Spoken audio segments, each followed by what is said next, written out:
আল্লাহ যদি কারো জন্য কল্যাণের দ্বার খোলেন তাহলে কেউ তার অকল্যাণ করতে পারে না। আল্লাহ যদি কারো অকল্যাণের দ্বার খোলেন তাহলে কেউ তার কল্যাণ করতে পারে না। সোনা রূপা হীরা জহরত মরণাস্ত্র দিয়ে কাউকে অসম্মান করা যাবে না যদি আল্লাহর ইচ্ছা না থাকে। পূর্ববর্তীকালে বহু জনপদের লোকেরা উচ্চ মর্যাদা সম্পন্ন ছিল। আল্লাহ তাদের প্রতি দয়া করেছিলেন, কিন্তু তারা যখন আল্লাহর অবাধ্যতা করেছিল আল্লাহ তাদের উপর অসন্তুষ্ট হলেন, নিজের রহমত বন্ধ করে দিলেন। ফলে তারা আল্লাহর গজবে পড়ে ধ্বংস হয়ে গেল। আল্লাহুস সামাদ অর্থাৎ আল্লাহ কারো মুখাপেক্ষী নন। তিনি বেনিয়াজ, অভাবমুক্ত। আল্লাহর ইচ্ছা ব্যতীত মানুষের পক্ষে কোনো কাজ করা সম্ভব নয়। আল্লাহ যদি রাতকে ঠেকিয়ে রাখেন, দুনিয়ার কারো সাধ্য নেই রাত সরিয়ে দিন আনতে পারে। তিনি যদি দিনকে দীর্ঘায়িত করেন তাহলে কারো সাধ্য নেই দিনকে সরিয়ে রাত আনতে পারে। আল্লাহ নিজের পরিচয় নিজেই দিয়ে বলেছেন, লাম ইয়ালিদ ওয়া লাম ইউলাদ, অর্থাৎ তিনি কাউকে জন্ম দেননি আর কাউকেও জন্ম দেয়া হয়নি। ওয়া লাম ইয়াকুল্লাহু কুফুয়ান আহাদ, অর্থাৎ এবং তার সমতুল্য কেউ নাই। লাইসা কামিসলিহি শাইউন, আল্লাহর মতো কিছু নেই, কেউ নেই। কোরআনের অন্য এক আয়াতে আল্লাহ নিজের পরিচয় দিয়ে বলেছেন, আল্লাহু লা ইলাহা ইল্লা হুয়া, অর্থাৎ তিনি আল্লাহ, তিনি ব্যতীত অন্য কোনো ইলাহ নেই। কোরআনে বলা হয়েছে, আফালা ইয়ানজুরুনা ইলাল ইবিলি কাইফা খুলিকাত ওয়া ইলাস সামাই কাইফা রুফিআত ওয়া ইলাল জিবালি কাইফা নুসিবাত ওয়া ইলাল আরদি কাইফা সুতিহাত। তবে ওরা কি দৃষ্টিপাত করে না উটের দিকে কিভাবে ওকে সৃষ্টি করা হয়েছে এবং আকাশের দিকে কিভাবে উহাকে ঊর্ধ্বে প্রতিষ্ঠিত করা হয়েছে এবং পর্বতমালার দিকে কিভাবে উহাকে স্থাপন করা হয়েছে এবং ভূতলের দিকে কিভাবে উহাকে বিস্তৃত করা হয়েছে। নদী সাগরের ঢেউ দেখো, পাহাড়ের ওপর বিগলিত বরফ পুঞ্জ দেখো, প্রবহমান ঝর্ণাধারার প্রতি তাকাও, রাভি, সাতলাজ, বিয়াস, গঙ্গা, যমুনা, মেঘনা, কর্ণফুলী ইত্যাদি রকমারি নামের নদী দেখো, ফোরাত, নীল নদ, দজলা, ঝিলাম, সিন্ধু, প্রশান্ত মহাসাগর, লোহিত সাগর, আটলান্টিক মহাসাগর দেখো, পাহাড় থেকে প্রবাহিত ঝর্ণাধারার সৌন্দর্য দেখো। যদি তোমাদের চোখ পবিত্র, পরিচ্ছন্ন, নিষ্পাপ হয়ে থাকে তবে সৃষ্টির এসব দৃশ্যের মধ্যে মহাপরাক্রমশালী সর্বশক্তিমান আল্লাহকে দেখতে পাবে, বুঝতে পারবে তিনি এক অদ্বিতীয়। মায়ের পেটে আল্লাহ আমার আপনার বিশ্বের সব মানুষের আকৃতি তৈরি করেছেন। কখনো কন্যা সন্তান, কখনো পুত্র সন্তান সৃজন করেছেন। সাদা, কালো, শ্যামবর্ণ, আফ্রিকার, আমেরিকান, এশিয়ান, দুর্বল, শক্তিমান সৃষ্টি করেছেন। জমিনকে সমতল করেছেন, আকাশকে সুউচ্চ করেছেন, পাহাড়কে শক্ত করেছেন, বাতাসকে শীতল করেছেন, পানিকে কখনো করেছেন লবণাক্ত, কখনো করেছেন মিঠা। ফেরেশতাদের নূর দিয়ে, মানুষকে মাটি দিয়ে, জিনদের আগুন দিয়ে সৃষ্টি করেছেন। জিনদের মানুষদের চোখের আড়ালে রেখেছেন। ওদের মধ্যে কাফের আছে, মুসলমান আছে। প্রজাপতির পাখার সৌন্দর্যের প্রতি তাকাও, আল্লাহর কুদরত দেখতে পাবে। ময়ূরের সৌন্দর্য দেখনি? ময়ূরের পাখার বিস্তার, ময়ূরের নাচ কখনো দেখনি? তোতা পাখির সৌন্দর্য দেখো। হিমালয় পর্বতের উচ্চতার কথা চিন্তা করো। এসব দেখো, এতেই আল্লাহর কুদরতের প্রমাণ পেয়ে যাবে। গভীর গহীন জঙ্গলের প্রতি তাকাও। বাঘ, সিংহ, ভাল্লুক, খরগোশ আরও কত রকমের পশু দেখতে পাবে। উর্বর ভূমি, বিরান ভূমি, দিগন্ত বিস্তৃত মরুভূমির প্রতি তাকাও। এসব দেখে বুঝতে পারবে সর্বশক্তিমান আল্লাহ কত নিপুণ শিল্পী, কত শক্তিমান। নিজেকে পরিচ্ছন্ন করো, তারপর আল্লাহকে ডাকো। কবি লিখেছেন, হার তামান্না দিল সে রুখসত হো গই, আব তো আজা, আব তো খোলায়াত হো মেরি। অর্থ, মনের সকল আশা আকাঙ্ক্ষা বিদায় নিয়েছে, এবার তুমি আসো, এখন তো আমি নিঃসঙ্গ, একা। অপরিষ্কার ঘরে কেউ মেহমানকে ডাকে না। গরিব লোকেরাও ঘর দুয়ার পরিষ্কার করেই মেহমানকে বসতে দেয়। এমত অবস্থায় অপরিচ্ছন্ন নোংরা মনে কি করে আল্লাহকে স্থান দেবে? দুনিয়ার প্রতি ভালোবাসায় যে মন আচ্ছন্ন, যে মন নোংরামিতে পূর্ণ, যে মনে শয়তানের কুমন্ত্রণা বিদ্যমান, সে মনে আল্লাহ আসবেন না। এসো ভাই, নিজের অন্তরকে পরিষ্কার পরিচ্ছন্ন করি, আল্লাহর সঙ্গে সম্পর্ক স্থাপন করি, আল্লাহকে চিনি। সূরা ফাতিহায় আল্লাহ শিখিয়েছেন ইয়াকা না'বুদু, অর্থাৎ আমরা আপনারই ইবাদত করি। এ আয়াতের তাৎপর্য অনুধাবন করি। মনে রেখো, জমিনে এবং আসমানে যে সৌন্দর্য আমরা দেখতে পাই, এ সবই মহান আল্লাহর সৃষ্টি। আল্লাহ লোহাকে শক্ত করেছেন, মাটিকে নরম করেছেন, সাপের মুখে বিষ রেখেছেন, গোলাপ ফুলে সৌন্দর্য রেখেছেন, কাশফুলকে সাদা করেছেন। পাহাড় থেকে প্রবাহিত ঝর্ণার সৌন্দর্যের কথা চিন্তা করো। কোথা থেকে আসে এত পানি? আমাদের কানে শ্রবণ শক্তি, জিহ্বায় কথা বলার শক্তি, উচ্চারিত কথার শব্দ তিনিই তৈরি করেছেন। একজন মানুষ যখন কথা বলে, অন্য মানুষ সঙ্গে সঙ্গে শুনতে পায়, বুঝতে পারে। এটাকে কত বড় বিস্ময়, কখনো কি ভেবে দেখেছেন? পাক কোরআনের মাধ্যমে আমরা সবাই আল্লাহকে চিনেছি। আল্লাহ যে আমাদের সৃজনকারী, পালনকারী, এটা আমরা জেনেছি কোরআনের মাধ্যমে। দুনিয়ার মানুষ রুটিরুজির পেছনে ছুটতে থাকে, আল্লাহর কথা চিন্তা করে না।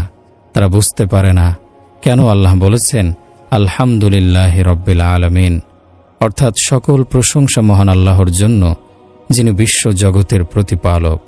এই আয়াতের মধ্যে একথাই বলা হয়েছে যে মহান আল্লাহ বিশ্ব জগতের পালনকর্তা, তিনি তোমাকেও পালন করবেন। কোরআনের শেষ সূরায় আল্লাহ বলেছেন কুল আউযু বিরব্বিন নাস, অর্থাৎ বলো, আমি আশ্রয় নিচ্ছি মানুষের প্রতিপালকের। মহান আল্লাহকে মুহূর্তের জন্য ভুলে থাকা যাবে না। দোকানে, অফিসে, বাজারে, আদালতের এজলাসে, রাজ সিংহাসনে, সবজি বিক্রেতার দোকানে, কলকারখানায়, কোথাও আল্লাহকে ভুলে থাকা যাবে না। এ কথা চিন্তা করবেন না যে ব্যাংকের সুদের উপর টাকা না নিলে ব্যবসা চলবে কি করে। মনে রাখতে হবে, আল্লাহ সুদকে হারাম করেছেন, মিথ্যা বলতে নিষেধ করা হয়েছে। যারা মিথ্যা বলে তাদের উপর আল্লাহ অসন্তুষ্ট হন, তাদের উপর আল্লাহর গজব পড়ে। কাজেই কথায় কাজে কখনো মিথ্যার আশ্রয় নেওয়া যাবে না। ঘুষ, সুদ থেকে দূরে থাকতে হবে। ব্যবসার সময়ে ওজনে ক্রেতাকে কম দেয়া যাবে না।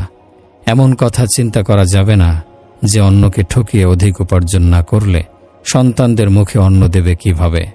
কোরআনে কারিমে বলা হয়েছে তোমাদের প্রতিপালক আল্লাহ, যিনি আসমান জমিন সৃষ্টি করেছেন, তিনি জমিনকে প্রশস্ত করে সৃষ্টি করেছেন। প্রাণবান, নিষ্প্রাণ, সবাক, নির্বাক সবাইকে সৃষ্টি করেছেন। তার সৃষ্টির মধ্যে বৈচিত্র্য রয়েছে। তার সৃষ্টির মধ্যে কেউ পায়ে হাঁটে, কেউ বুকে হেঁচড়ে চলাচল করে, কেউ পানিতে সাঁতার কাটে, কেউ ডাঙায় ছুটে বেড়ায়। সবকিছুই আল্লাহর বিচিত্র সৃষ্টির পরিচয় প্রকাশ করে। আল্লাহ তার সৃষ্টির প্রতি ক্ষণিকের জন্য অমনোযোগী নন। তিনি সব সময় তার সৃষ্টির প্রতি খেয়াল রাখেন, তাদের কথা শুনতে পান, তাদের ভালো মন্দ দেখতে পান। তিনি মানুষ, জিন, পশু পাখি কারো ব্যাপারে উদাসীন নন। আল্লাহ শূকরকে নাপাক করে সৃষ্টি করেছেন, পিপীলিকাকে ক্ষুদ্র করে সৃষ্টি করেছেন। এদের কারো ব্যাপারে তিনি অমনোযোগী নন। আল্লাহ মানব জাতি সম্পর্কে কোরআনে বলেছেন খলাকল ইনসানা জাইফা, অর্থাৎ মানুষকে দুর্বল করে সৃষ্টি করা হয়েছে। নিজের পরিচয় দিতে গিয়ে আল্লাহ বলেছেন হুয়ার রাজ্জাকু যুল কুওয়াতিল মাতিন, আল্লাহ শক্তিশালী রিজিকদাতা। নিজের ৯৯টি নামের মধ্যে কয়েকটি নাম হচ্ছে আল মুহাইমিনু, আল আজিজু, আল জব্বারু, আল মুতাকাব্বারু। এসব নামের অর্থ, আল মুহাইমিনু অর্থ রক্ষক, আল আজিজু অর্থ মহাপরাক্রমশালী, আল জব্বারু অর্থ মহাশক্তিশালী, আল মুতাকাব্বিরু অর্থ মহাগৌরবান্বিত।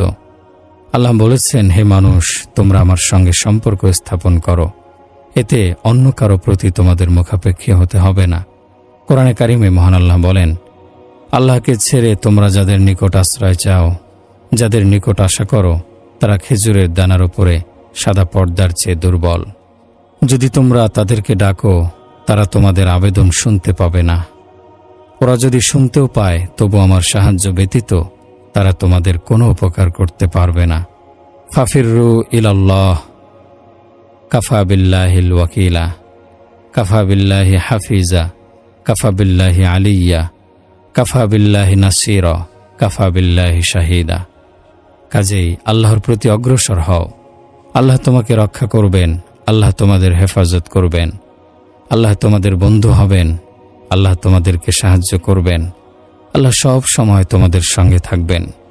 আল্লাহ বলেছেন, আল্লাহ তোমাদের ঘাড়ের শাহরগের চেয়ে নিকটে থাকেন। যেদিকে তাকাও সেদিকে মহান আল্লাহ রয়েছেন। কোরআনে কারিমে আল্লাহ বলেছেন, রব্বুল মাশরিকাইনি ও রব্বুল মাগরিবাইন, তিনি দুই উদয়াচলের এবং দুই আস্তাচলের রব। তোমরা যেদিকে তাকাবে সেদিকেই মহান আল্লাহকে দেখতে পাবে। সামনে তাকাও, পেছনে তাকাও, ডানে তাকাও, বামে তাকাও, উপরে তাকাও, নিচে তাকাও, সর্বত্র আল্লাহ রয়েছেন। বিশ্বজগতের সৃষ্টির প্রতি মনোযোগী হলে আল্লাহর কুদরতের কারিশমা প্রত্যক্ষ করবে। উঁচু পাহাড়ের প্রতি তাকালে আল্লাহর কুদরতের কারিশমা প্রত্যক্ষ করবে। আমাদের নিজেদের অস্তিত্বের প্রতি তাকালে আমরা আল্লাহর কুদরতের প্রমাণ দেখতে পাব। আল্লাহ বলেন, হে আমার বান্দাগণ, শোনো, 7 আসমান 7 জমিন সৃষ্টি করে আমি ক্লান্ত হইনি। তোমাদেরকে রুটি রুজি দিতে গিয়ে আমি কেন ক্লান্ত হব? 7 আসমান 7 জমিন যিনি সৃষ্টি করেছেন, তিনি কি আমাদের ঘরের পরিবারের সমস্যা সমাধান করতে সক্ষম হবেন না? আমরা আল্লাহর সঙ্গে সম্পর্ক স্থাপন করিনি, আল্লাহকে ভয় করিনি, তাকে ভালোবাসিনি, স্ত্রী সন্তানদেরকে ভালোবেসেছি, ক্ষমতার চেয়ারকে ভালোবেসেছি। আমাদের অন্তর যেন মরে গেছে। মৃত প্রাণে আল্লাহর রহমত অবতরণ করতে পারে না। আল্লাহ তাদেরকে ভালোবাসেন যাদের অন্তর জীবন্ত। আল্লাহর ইচ্ছা এবং সাহায্য ব্যতীত দুনিয়ার কোনো সৃষ্টি আমাদের কোনো উপকার করতে সক্ষম হবে না। আল্লাহর 7 আসমান 7 জমিন মানুষের অন্তরের তুলনায় ছোট। মানুষের অন্তর অনেক বড়, অনেক প্রশস্ত। এই অন্তরে আল্লাহর অবস্থান হতে পারে। হে আমার ভাইয়েরা, দুনিয়ার প্রতি আকর্ষণে এবং ভালোবাসায় যেমন অন্তর কলুষিত এবং আচ্ছন্ন হয়ে আছে, স্ত্রী সন্তান অর্থ সম্পদের প্রতি ভালোবাসায় যেসব মন আচ্ছন্ন, সে অন্তরে আল্লাহ আসন গ্রহণ করেন না। আল্লাহ সেই সব অন্তরে আসন গ্রহণ করেন যেসব অন্তর পবিত্র পরিচ্ছন্ন। এরকম অন্তরের জন্য আল্লাহ তার দ্বার খুলে দেন। এরকম অন্তরের জন্য আল্লাহ তার প্রতি বিশ্বাস এবং ভালোবাসা তৈরি করেন।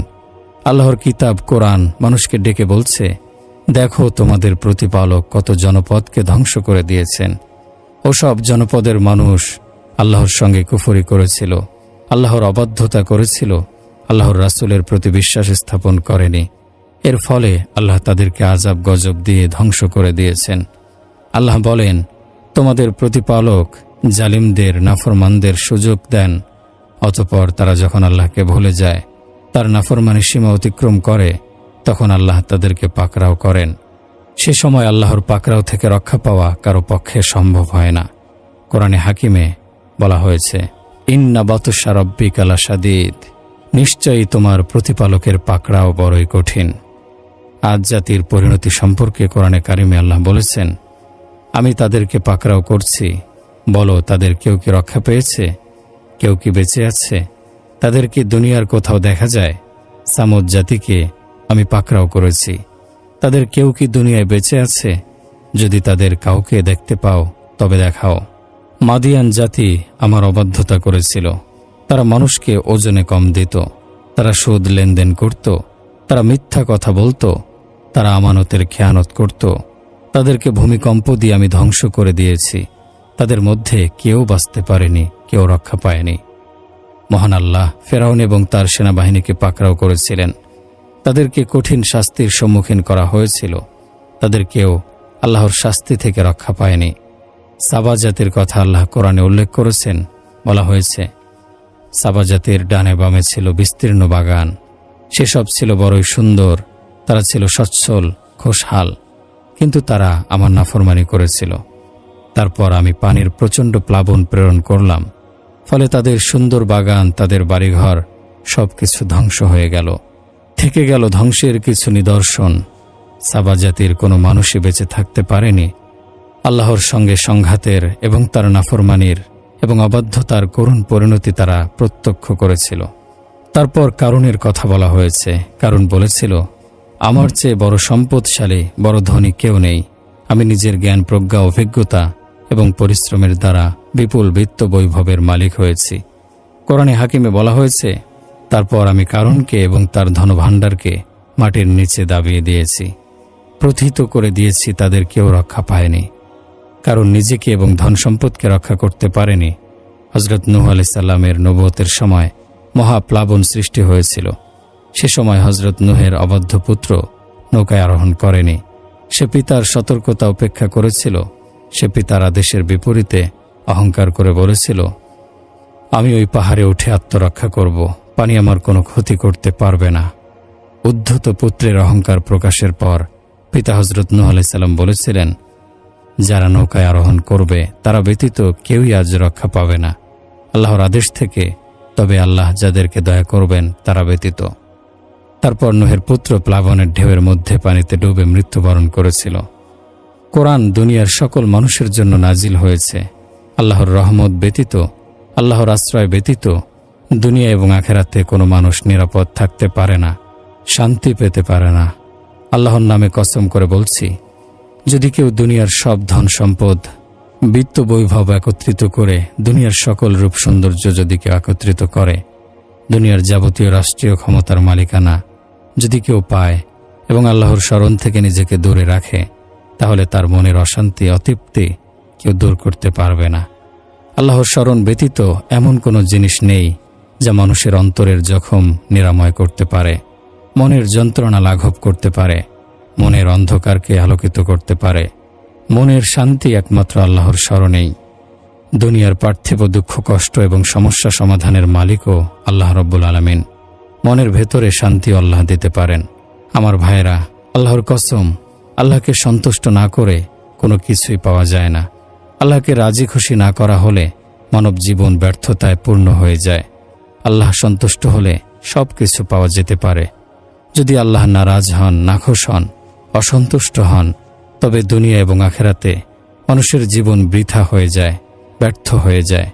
যদি আমাদের কাউকে ফাঁসি দেয়া হয়, যদি করাত দিয়ে মাথা থেকে পা পর্যন্ত চিরে ফেলা হয়, যদি দেহ কেটে টুকরো টুকরো করে দেয়া হয়, যদি প্রজ্বলিত দাও দাও করা আগুনে কাউকে পুড়িয়ে ফেলা হয়, আর যদি বংশধরদের চোখের সামনে হত্যা করা হয়, এ সময় আল্লাহ যদি সন্তুষ্ট থাকেন, তাহলে জীবন সফলতা, সার্থকতার ফুলে ফুলে সুশোভিত হবে। কোরআনের সূরা বুরুজে মহান আল্লাহ একটি ঘটনার বিবরণ দিয়েছেন। বলা হয়েছে, অস-সামা ইযাতিল বুরুজ, শপথ বুরুজ বিশিষ্ট আকাশের। তারপর বলা হয়েছে, এবং প্রতিশ্রুত দিবসের, শপথ দ্রষ্টা ও দৃষ্টের।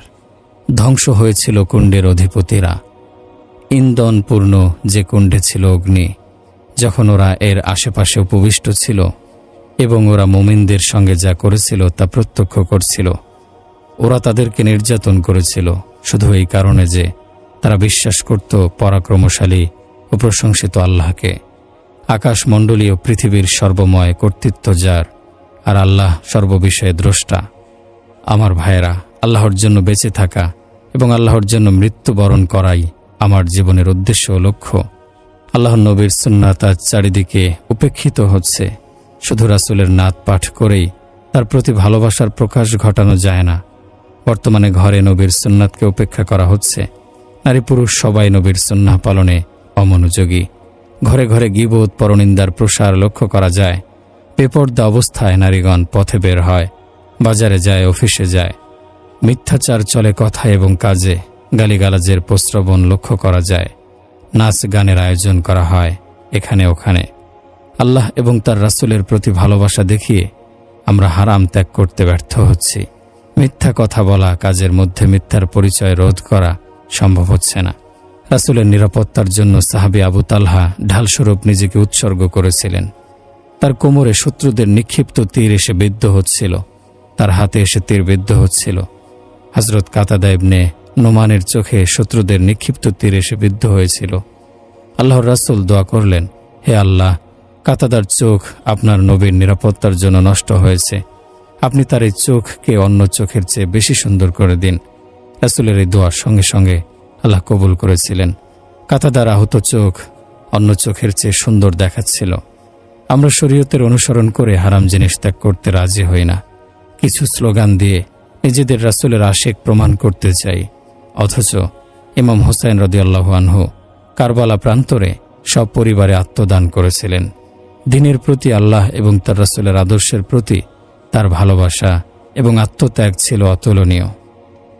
আমার ভাইয়েরা, মহান আল্লাহ ওয়াদা করেছেন তিনি দুই রকমের আনন্দ, দুই রকমের দুশ্চিন্তা একত্র করবেন না, দুই রকমের অস্থিরতা একত্র করবেন না।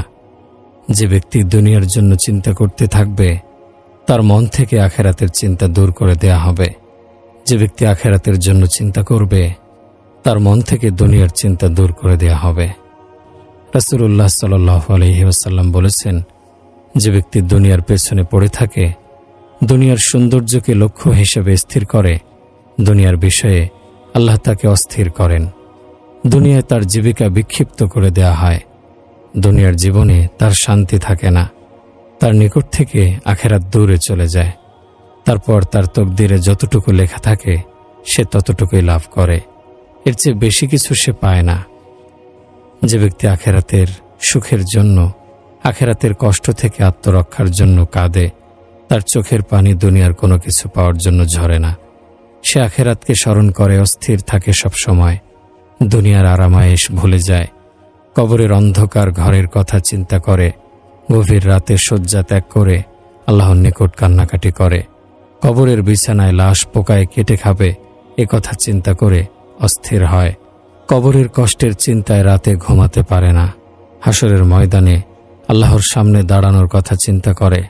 এসব চিন্তার কারণে দুনিয়ার ব্যাপারে তার কোনো মনোযোগ থাকে না। তবে তার ভাগ্যে লেখা রিজিক এসব চিন্তায় মোটেই কমে না। সেই রিজিক কেউ কেড়েও নিতে পারে না। রাসূল সাল্লাল্লাহু আলাইহি ওয়াসাল্লাম বলেছেন, ইন্নান নাফসা লান তামুতা হাত্তা তুস্তাকমাল রিজকুহা। ভাগ্যে লেখা নির্ধারিত রিজিক শেষ হওয়ার আগে কারো মৃত্যু হয় না। দুনিয়ার জীবনে তারাই সুখ শান্তি পাবে, আখেরাতের চিন্তা যাদেরকে বিচলিত করে। দুনিয়ার জন্য মনে ভালোবাসা এবং আকর্ষণ তৈরি হলে আখেরাতের চিন্তা মন থেকে মুছে যাবে। আল্লাহর জন্য তাদের মনে ভালোবাসা থাকবে না। যার চিন্তায় আখেরাত থাকে, জান্নাতের চিন্তা থাকে, সে নেক কাজের প্রতি মনোযোগী হয়। যার মনে দোজখের ভয় জাগরুক থাকে, সে দুনিয়ার আরামায়েশ থেকে দূরে চলে যায়। সন্তানদের যারা কোরআন শেখায়, পরকালের জীবনে তারা হবে ভাগ্যবান। কিয়ামতের দিন কোরআনের হাফেজদের আল্লাহ ডেকে বলবেন, তোমরা কোরআন পড়তে থাকো আর জান্নাতের উচ্চ স্তরে আরোহণ করতে থাকো। যাদের সন্তান কোরআনের হাফেজ হবে, তাদের মর্যাদাও কিয়ামতের দিন বৃদ্ধি পাবে। সন্তানের অর্থ সম্পদের মালিক হওয়ার চেয়ে পুণ্যবান হওয়া জরুরি। আল্লাহ আমাদের এই দোয়া শিক্ষা দিয়েছেন, রব্বি হাবলি মিনাস সলিহিন। হে আল্লাহ, আমাকে পুণ্যবান সন্তান দান করুন। এরকম পুণ্যবান সন্তানগণ পিতামাতার জন্য পরকালের জীবনে বিরাট কল্যাণ বয়ে আনে। মাতিয়াফ ইবনে সুখায়েব এক রাতে স্বপ্নে দেখেন সব কবর ফেটে গেছে। কবর থেকে মুর্দাগণ বের হয়ে নেকি খুঁজে জড়ো করছে। আর একজন লোককে দেখলাম নিশ্চিন্তে একটি গাছের নিচে বসে আছে। আমি তাকে বললাম, আপনি নেকি খুঁজে জড়ো করছেন না কেন? লোকটি বলল, আমার ছেলে কোরআনে হাফেজ, সে প্রতিদিন এক খতম কোরআনের সওয়াব আমার জন্য পাঠায়, এ কারণে আমার চিন্তা নেই। তার ছেলে কোথায় থাকে, কি করে প্রশ্ন করায় জানালো সে অমুক বাজারে গুড়ের ব্যবসা করে। স্বপ্নের বিবরণ অনুযায়ী পরদিন আমি গুড় ব্যবসায়ীকে খুঁজে বের করলাম। দেখলাম সে গুড় বিক্রি করছে আর ক্রেতাদের সঙ্গে কথা বলার ফাঁকে কি যেন পাঠ করছে। জিজ্ঞাসা করায় বলল, আমি প্রতিদিন এক খতম কোরআন পড়ি এবং আমার পিতার রুহের জন্য বকশিশ করি। কিছুদিন পর আবার স্বপ্নে দেখি যে গাছের নিচে বসে থাকা ব্যক্তিও নেকি খুঁজে জড়ো করছে। এর কারণ জিজ্ঞাসা করায় জানালো, আমার জন্য এখন আর আগের মতো সওয়াব আসে না, কারণ আমার পুত্র সন্তানের মৃত্যু হয়েছে। কোরআন এক অমূল্য সম্পদ, মানুষের জন্য আল্লাহর দেয়া নিয়ামত। জীবনে মরণে এর উপকারিতা অতুলনীয়। একটি শিশু যখন মক্তবে যায় এবং কারি সাহেব তাকে বিসমিল্লাহির রহমানির রহিম পড়ান, তখন প্রথমে কারি সাহেবকে আল্লাহ ক্ষমা করে দেন, তারপর সেই শিশুকে ক্ষমা করেন, তারপর তার পিতামাতাকে ক্ষমা করেন। কোরআনের পরিচয় দিতে গিয়ে আল্লাহ বলেন, লা রাইবা ফিহ, এই কিতাবে কোনো সন্দেহ সংশয় নেই। সূরা ইয়াসিনের শুরুতে আল্লাহ বলেছেন, ইয়াসিন ওয়াল কুরআনিল হাকিম, অর্থাৎ হে ইয়াসিন, কোরআনে হাকিমের কসম। কোরআন আরশে আজিমে লৌহে মাহফুজে সংরক্ষিত রয়েছে। দুনিয়ার কোনো শক্তি কোরআনকে নিশ্চিহ্ন করতে সক্ষম হবে না। আল্লাহ স্বয়ং এই পবিত্র গ্রন্থ হেফাজত করেন। হাদিসে রয়েছে, আল্লাহ যদি কোরআনের আসল রূপে লৌহে মাহফুজে অবতীর্ণ করতেন, তাহলে লৌহে মাহফুজ ভেঙে খান খান হয়ে যেত। অথচ লৌহে মাহফুজের দৈর্ঘ্য আসমান জমিনের চেয়ে বড়। এই কোরআন আল্লাহ আমাদের নবীর উপর নাজিল করেছেন। নবীর হৃদয়ে এই কোরআনকে আত্মস্থ করেছে। নাপাক ব্যক্তির জন্য কোরআন স্পর্শ করা নিষিদ্ধ। কারণ কোরআনে আল্লাহ বলেছেন, শুধুমাত্র পবিত্র পরিচ্ছন্ন ব্যক্তিগণই এই কোরআন স্পর্শ করতে পারবে, অন্য কেউ পারবে না। কোরআন যদি পাহাড়ের ওপর নাজিল হতো, তাহলে আল্লাহর ভয়ে পাহাড় চূর্ণ বিচূর্ণ হয়ে যেত। এ সম্পর্কে মহান আল্লাহ বলেন, যদি আমি এই কোরআন পাহাড়ের ওপর অবতীর্ণ করতাম, তবে তুমি উহাকে আল্লাহর ভয়ে বিনীত এবং বিদীর্ণ দেখতে পেতে। এত পরাক্রম সম্পন্ন কোরআন আমাদের নবীর ওপর অবতীর্ণ হয়েছে এবং তিনি তা আত্মস্থ করেছেন। আমার ভাইরা, কোরআন আল্লাহর রচিত কিতাব। আল্লামা জারকশি বলেছেন, কোরআনের অন্য কোনো নাম রাখা হলে নাম রাখতে হতো হাজা বালাগুল লিন্নাসি, অর্থাৎ মানুষের নিকট পৌঁছানোর বার্তা। এই কোরআন যদি অবতীর্ণ না হতো, তাহলে আমরা আমাদের সৃষ্টিকর্তা আল্লাহর পরিচয় পেতাম না। মানব জীবনের উদ্দেশ্য এবং লক্ষ্য সম্পর্কে আমরা কিছুই জানতাম না। মৃত্যুর পরের অনন্তকালের জীবন সম্পর্কে আমরা কোনো ধারণাই পেতাম না। সত্য কি, মিথ্যা কি, হালাল কি, হারাম কি, কিছুই জানতাম না। সম্মান অসম্মান সম্পর্কে আমাদের কোনো ধারণা হতো না। সফলতা ব্যর্থতা কাকে বলে আমরা জানতাম না। শিরক এবং তাওহীদের পার্থক্য আমরা বুঝতাম না। নবী মুহাম্মদ সাল্লাল্লাহু আলাইহি ওয়াসাল্লামের অন্তরে আল্লাহ কোরআন অবতীর্ণ করেছেন। রব্বুল আলামিন আল্লাহর নিকট থেকে জিবরাইল ফেরেশতা রাসূল সাল্লাল্লাহু আলাইহি সাল্লামের নিকট কোরআন নিয়ে এসেছেন। কোরআনে বলা হয়েছে, আলা কলবিকা, অর্থাৎ রাসূল, আমি আপনার অন্তঃকরণে এই কোরআন নাজিল করেছি। আরবি ভাষায় কোরআন নাজিল করা হয়েছে। মানুষের নিকট প্রচারের জন্য, মানুষের শিক্ষার জন্য এই কোরআন নাজিল করা হয়েছে। এই কোরআন মানুষকে সহজ সরল সঠিক পথ প্রদর্শন করে। সকল আসমানি কিতাবের মর্মকথা হচ্ছে কোরআন। আমার ভাইরা, সকল আসমানি কিতাবের নির্যাস এবং মর্মকথা হচ্ছে কোরআনুল কারীম। এই কোরআনের নির্যাস হচ্ছে সূরা ফাতিহা, আর সূরা ফাতিহার নির্যাস হচ্ছে এই আয়াত, ইয়্যাকা না'বুদু ওয়া ইয়্যাকা নাস্তাঈন। আমরা শুধু তোমারই ইবাদত করি, শুধু তোমারই সাহায্য প্রার্থনা করি। কোরআনে সকল আসমানি কিতাবের মর্মকথা বর্ণিত হয়েছে। রাসূলুল্লাহ সাল্লাল্লাহু আলাইহি ওয়াসাল্লাম বলেছেন, তাওরাতের পরিবর্তে আমাকে সূরা ফাতিহা দেয়া হয়েছে, ইনজিলের পরিবর্তে সূরা মায়েদা দেয়া হয়েছে, জবুরের পরিবর্তে হামিম শব্দ সম্বলিত 7টি সূরা দেয়া হয়েছে। সূরা ফাতিহা হচ্ছে কোরআনের নির্যাস। সকল আসমানি কিতাবের মর্মকথা হচ্ছে তাওহীদ, রিসালাত এবং আখিরাত। মহান আল্লাহ সূরা ফাতিহার মধ্যে তাওহীদের বিবরণ দিয়েছেন। বলা হয়েছে আর রহমানির রহিম, অর্থাৎ যিনি দয়াময়, পরম দয়ালু। আখিরাতের বিবরণ দিয়ে বলা হয়েছে মালিক ইয়াউমিদ্দিন, অর্থাৎ কর্মফল দিবসের মালিক। কিয়ামতের বিবরণ দিয়ে বলা হয়েছে সিরাতাল্লাযীনা আন'আমতা আলাইহিম, অর্থাৎ তাদের পথ যাদের তিনি অনুগ্রহ করেছেন। তাওহীদ ও রিসালাত আমাদের জন্য আখিরাতের জীবনের প্রয়োজন পূরণ করে। সূরা ফাতিহার একটি আয়াতকে উলামায়ে কেরাম কোরআনের মর্মকথা হিসেবে অভিহিত করেছেন।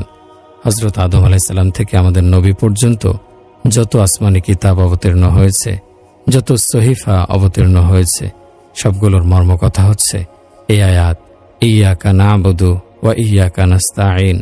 আমরা শুধু তোমারই ইবাদত করি, শুধু তোমারই সাহায্য প্রার্থনা করি। কোরআনের এই আয়াতের মাধ্যমে আমার আপনার জীবনের মর্মকথা জানিয়ে দেয়া হয়েছে। অর্থাৎ আমাদের দুনিয়ায় আসার উদ্দেশ্য হচ্ছে আল্লাহর বন্দেগী করা, আল্লাহকে সন্তুষ্ট করা, নিজেদের সকল রকমের প্রয়োজনের সময় মহান আল্লাহর নিকট সাহায্য প্রার্থনা করা হচ্ছে আমাদের কর্তব্য। অর্থাৎ আল্লাহ ব্যতীত অন্য কারো নিকট সাহায্য প্রার্থনা করা তাওহীদের শিক্ষার পরিপন্থী, কোরআনের শিক্ষা ও আদর্শের পরিপন্থী। কোরআনে বলা হয়েছে লা তাদউ মা'আল্লাহি আহাদ, অর্থাৎ আল্লাহ ব্যতীত অন্য কাউকে তোমরা ডাকবে না। আল্লাহ ঘুমান না, ক্লান্ত হন না, আল্লাহর মৃত্যু নেই, তিনি চিরঞ্জীব, তিনি অদৃশ্য। আল্লাহ কোনো কাজ সম্পাদনের জন্য কাউকে তারিখ দেন না। আল্লাহ এ কথা বলেন না, আমি আজ ক্লান্ত, তোমরা আগামীকাল আসো। নিজের ব্যস্ততার কারণে আল্লাহ কাউকে পরে আসতে বলেন না, বরং আল্লাহ সব সময় বিদ্যমান এবং বর্তমান। তিনি পূর্ব, পশ্চিম, উত্তর, দক্ষিণ সর্বত্র রয়েছেন। আকাশে, জমিনে সর্বত্র তার অবস্থান রয়েছে। তিনি আমাদের ঘাড়ের শাহরগের চেয়েও নিকটবর্তী থাকেন। আমরা যেখানে থাকি তিনি আমাদের সঙ্গে থাকেন। আমার ভাইয়েরা, কোরআন আমাদেরকে বলেছে ইয়্যাকা না'বুদু, তোমরা আমারই ইবাদত করো এবং আমার নিকটেই সাহায্য প্রার্থনা করো। যে সত্তার ইবাদত বন্দেগী করতে হবে, সেই সত্তাকে সর্বাগ্রে চিনতে হবে। আমরা তো আল্লাহকে চিনতাম না। মহান আল্লাহ নিজেই নিজের পরিচয় আমাদের নিকট প্রকাশ করেছেন। মহান আল্লাহ শুধু একভাবে নয়, নানাভাবে নিজের পরিচয় দিয়েছেন। সুউচ্চ আকাশ, বিশাল জমিন, পাহাড় পর্বত, নদী সাগরের ঢেউ, বৃক্ষ তরুলতা, ফুলফল, পশু পাখি ইত্যাদি যত সৃষ্টি রয়েছে, সকল সৃষ্টি আল্লাহর কুদরতের কারিশমা প্রকাশ করে চলেছে। আমার ভাইয়েরা, আমাকে কি এমন দুটি চোখ কেউ কিনে দিতে পারেন? যে চোখ কখনো কোনো বেগানা নারীর প্রতি তাকায়নি, যে চোখ বেহায়াপনার ঝলক দেখা যায়নি, যে চোখে কামনা বাসনা কখনো ঝিলিক দিয়ে ওঠেনি, যে চোখ পথে ঘাটে বেগানা নারী দেখা মাত্র নিচু হয়ে গেছে। এরকম নিষ্পাপ চোখ কেউ কি আমাকে এনে দিতে পারবে? এরকম চোখ কি বাজারে কিনতে পাওয়া যাবে? এরকম দুটি চোখ আমার ভীষণ প্রয়োজন। ওরকম নিষ্পাপ দুটি চোখ যদি কারো থাকে, তাহলে আল্লাহ বলেন, সেই চোখই তোমাদেরকে জানিয়ে দেবে যে বিশ্বের প্রাকৃতিক দৃশ্যের প্রতি তাকাও, তাহলে বুঝতে পারবে আল্লাহ আছেন। নিজের প্রতি তাকালেই তোমার মন বলে দেবে আল্লাহ আছেন। পৃথিবীর প্রকৃতি দেখে তুমি অবশ্যই বলবে, হ্যাঁ, আল্লাহ আছেন। মাথার ওপরের সুউচ্চ আকাশের প্রতি তাকালে বলতে হবে আল্লাহ আছেন। আলোকিত সূর্যের প্রতি তাকালে বলতে হবে আল্লাহ আছেন। স্নিগ্ধ আলো বিকিরণকারী চাঁদের প্রতি তাকালে বলতে হবে আল্লাহ আছেন। আলো ঝলমলে নক্ষত্র রাজির প্রতি তাকালে বলতে হবে আল্লাহ আছেন। গভীর রাতে ঘুটঘুটে আধারের প্রতি তাকালে মন সাক্ষ্য দেবে আল্লাহ আছেন। দিনের আলোর প্রতি তাকালে মন সাক্ষ্য দেবে আল্লাহ আছেন। আল্লাহর কসম, চোখ যদি নিষ্পাপ হয়, পরিচ্ছন্ন হয়, তবে মানুষকে অবশ্যই বলতে হবে আল্লাহ আছেন, আল্লাহ আছেন। কোরআনে আল্লাহ নিজের পরিচয় প্রকাশ করেছেন বিস্তারিতভাবে। প্রথমে তাকে চিনতে হবে, জানতে হবে, যার বন্দেগী করা আবশ্যক, যাকে মেনে চলতে হবে, জীবনে চলার পথে স্মরণ রাখতে হবে। কোরআনের সূরা ইখলাসে আল্লাহ বলেছেন, কুল হুয়াল্লাহু আহাদ, বলো আল্লাহ এক, অদ্বিতীয়। আল্লাহ এমন এক, যার আগে পরে কেউ নেই, যার অন্য কারো প্রয়োজন নেই, যিনি কারো মুখাপেক্ষী নন। আল্লাহ নিজের পরিচয় দিতে গিয়ে আহাদ শব্দ ব্যবহার করেছেন। আল্লাহ জমিনে একা, আকাশে একা, আমাদের নিঃশ্বাসে প্রশ্বাসে একা, আমাদের চোখের দৃষ্টিতে একা, আমাদের কানের শ্রবণ শক্তিতে একা, পূর্ব পশ্চিমে উত্তরে দক্ষিণে একা, উপরে একা, নিচে একা, পানিতে একা, আগুনে একা, আলোকে একা, অন্ধকারে একা, বাতাসে একা, পানিতে একা, জনসমাবেশে একা, মহাশূন্যে একা, আরশে একা, লৌহে মাহফুজে একা, জান্নাতে একা, জাহান্নামে একা। তিনি বেনিয়াজ, তিনি কারো মুখাপেক্ষী নন। একটি শিশু মায়ের মুখাপেক্ষী, একজন যুবক যুবতী স্ত্রীর মুখাপেক্ষী, একজন বৃদ্ধ পুত্র কন্যার মুখাপেক্ষী, সমাজের মানুষ বন্ধু বান্ধবের মুখাপেক্ষী, ক্ষুধার্ত মানুষ রুটির মুখাপেক্ষী, পিপাসিত মানুষ পানির মুখাপেক্ষী, ক্লান্ত মানুষ বিশ্রামের মুখাপেক্ষী, শীতের সময়ে মানুষ কম্বলের মুখাপেক্ষী, গরমের সময়ে মানুষ ঠান্ডার মুখাপেক্ষী, ঠিকানাহীন মানুষ ঠিকানার মুখাপেক্ষী। কারো মুখাপেক্ষিতা আল্লাহর শান নয়। আমরা আল্লাহর সৃষ্টি, প্রতি মুহূর্তে আমরা কারো না কারো মুখাপেক্ষী। কিন্তু আমাদের প্রতিপালক ক্ষুধা তৃষায় কাতর নন, এ কারণে কারো মুখাপেক্ষী নন। তার স্ত্রীর প্রয়োজন নেই, সন্তানের প্রয়োজন নেই, বন্ধুর প্রয়োজন নেই। নিঃসঙ্গতায় তিনি ভয় পান না, আলোয় বা অন্ধকারে তিনি ভয় পান না। তিনি জিবরাইল, মিকাইল, ইসরাফিল, আজরাইল এই 4 ফেরেশতার মধ্যে কারো মুখাপেক্ষী নন। তিনি গরমের সময় ঠান্ডার মুখাপেক্ষী নন, ঠান্ডার সময় গরমের মুখাপেক্ষী নন। আরশ, ফরশ, জমিন, আকাশ, লৌহ কলম, কুরসি, জান্নাত, জাহান্নাম, রাসূল, পয়গম্বর, ফেরেশতা, আমাদের আল্লাহ এসব কিছুরই মুখাপেক্ষী নন। সব কিছুর ভাণ্ডার আল্লাহর নিকটে রয়েছে। আল্লাহুস সামাদ, অর্থাৎ আল্লাহ কারো মুখাপেক্ষী নন। আল্লাহ অন্য সবাইকে বাদ দিয়ে সবকিছু করতে পারেন, কিন্তু আল্লাহকে বাদ দিয়ে কেউ কিছু করতে পারে না। মানুষের চাহিদা এবং প্রয়োজন আল্লাহ পূরণ করেন। আল্লাহ যা চান না, সেটা কোনো মানুষের চেষ্টায় সফল হয় না। আল্লাহ যদি কাউকে উঠাতে চান, কেউ তাকে বসাতে পারে না। আল্লাহ যাকে বসাতে চান, কেউ তাকে উঠাতে পারে না। আল্লাহ যাকে সম্মান দিতে চান, কেউ তাকে অসম্মানিত করতে পারে না। আল্লাহ যাকে অসম্মানিত করতে চান, কেউ তাকে সম্মানিত করতে পারে না। আমাদেরকে ইউরোপ, আমেরিকা, এশিয়া, অস্ট্রেলিয়া অসম্মানিত করেনি, বরং যা করার আল্লাহ করেছেন।